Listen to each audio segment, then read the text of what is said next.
Сега ще зачекнем една тема за хумора. В следващите минути ще ви разкажем за опасния хумор от историята на българската преса – карикатурите.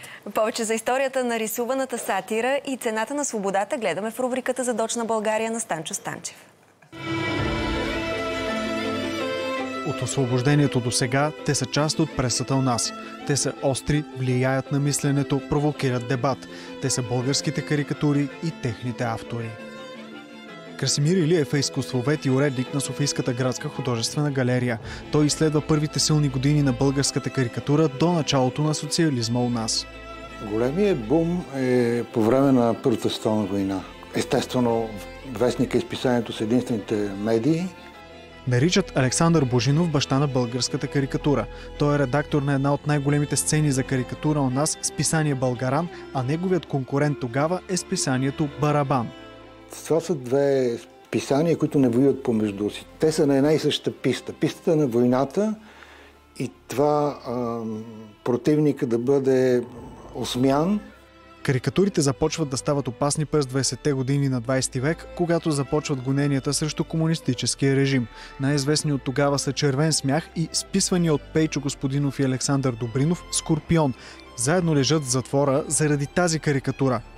Малко преди атентата Света неделя излиза една карикатура, в която смъртта се е развихрила и в далечината се вижда силуета на един храм.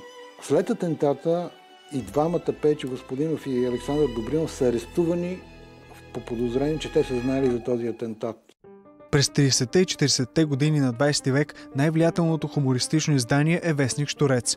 Негов автор е карикатуристът Райко Алексиев. Тогава той е председател на Съюза на българските художници, продава тиражи от стотици хиляди бройки и една от жертвите на Народния съд след 9 септември 1944 година. Той бива арестуван, бит, измъчван, пребиван в продължение на 20 на дена. Той излиза полумъртъв от килиите. От този първи период на българската карикатура изкачат неподозирани тайни и колекционерски издания. Илия Бешков, когото много харесвам, казва: знаете ли какво е карикатурата? Тя за мен е опашката на кравата. Пъди мухите, но е свързана, тя е нещо, което прикрива срамните места, каза той, обаче върши някаква ефикасна дейност и освен това е свързана с главния мозък, не минава през корема. Когато карикатурата минава през корема, тя се превръща в нещо друго. Пропаганда, нали разбирам. Тоест историята на българската карикатура, история на българската свобода. Да, и на битка с властта. А това е нещо, което много държа. Това е от стен вестника на Централния софийски затвор. Автора се казва Константин Каменов, известен като Коца Каменов. Той получава 6 години за своите карикатури. 6 години. От Народния съд? От Народния съд. И си ги лежи. И тези стоп кадри на българската свобода са важни. Вижте, 1941 година, Джон Бул и Гълъба на мира. Оригинална работа на Бешков. Не случайно тези неща са в редакцията на списание "Култура", нали? Но те са неотнимаема част от българската култура. Винаги ме интересува тази част от българската съпротива, българската свобода, голямата публицистика. Това изображение на Илия Бешков показва началото на края на свободната карикатура у нас. От 1947 до смъртта на Сталин българската карикатура преживява известно затишие. През зрелия социализъм киносатирите "Фокус" и вестник "Стършел" са сред малкото сцени за шарж, които усмиват не политическата класа, а нравите на времето. Карикатури на Тодор Живков рисува художникът Тодор Цонев, който ги показва на бял свят чак след 1989 година. С падането на Тодор Живков пресата в България започва своя нов път. Вестниците стават арена на публичен интерес. В страниците на издания като "Демокрация" и "Независимост" се появяват първите свободни карикатури. Редом с ветераните като Доню Донев и Георги Чаушов застават и младото поколение карикатуристи, сред които Христо Комарницки и Чавдар Николов. Имаше много вестници, имаше на много места, които можеше да се публикува карикатура. След 10 часа започва една обиколка из софийските редакции и ние постоянно се засичаме с папки с моите колеги. Да, тази първата, и тя беше публикувана до една статия на Блага Димитрова, което ме изпълваше с невероятна гордост на времето. А защо знакът на СДС, знакът така на демократичните промени всъщност е кръпка в панталона? Това е просек, нали така? Той се чете достатъчно ясно. Да, просек, който има надеждата да победи, има надеждата да се промени нещо. Тези кръпки паднаха ли, тези надежди, които изразяват? Не, тези кръпки мисля, че ги няма вече. Нещата се променят бавно, но поне се надявам в една добра посока. Първите правителства след 1990 година понасят всички сътресения на прехода от тоталитарната система към демокрация.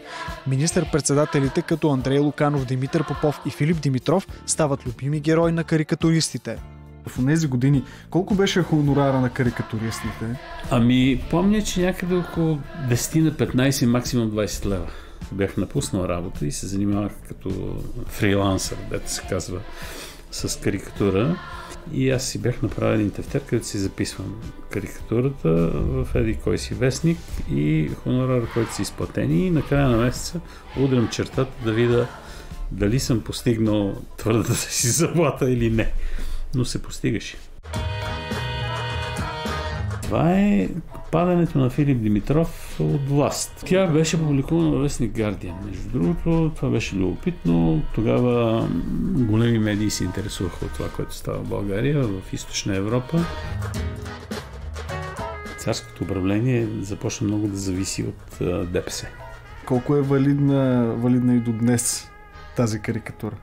Валидна е, като гледаме, само че в тази централна роля на Ахмед Доган вече е взел един много по-голям образ, по-изпълващ тази част от карикатурата. Бойко Борисов бурно недоволстваше от карикатури. Твърдеше, че тук ние го рисуваме всеки ден, пък на Запад премиерите я ги рисували веднъж месеца, я не ги рисували, което въобще не е истина. В най-новата ни история карикатурите станаха повод дори за масови убийства. Атентатът от 2015 година в редакцията на френския сатиричен вестник Шарли Ебдо доказа, че карикатурите са едни от най-острите бръсначи на свободата на словото. Днес иронизирането на ислямския фундаментализъм продължава да бъде спорна тема. Жена карикатурист Коко, което работи за Либерасион във връзка с една нейна карикатура, публикувана там за глада в Газа, да речем. И те са недоволни и смятат за обидно, и на Запад се случват някои необичайни неща. Стив Белво не е вече част от екипа на Guardian. В Америка се случват необичайни неща. Ню Йорк Таймс с един скандал се отказаха от карикатурата. Каква е всъщност цензурата към карикатурата? Липсата на издания. От една страна. Всеки бизнес, който прави нещо в тази държава, зависи от това как ще го възприемат в политическо измерение. И никой не иска да се ангажира с тази свобода на словото. Великата диктатура на цензурата не може да победи шаржовете, сатирата, свободата. Карикатурата ще я има, докато има и хумористи, които ценят истината, които не позволяват на властта да си играе с обществото.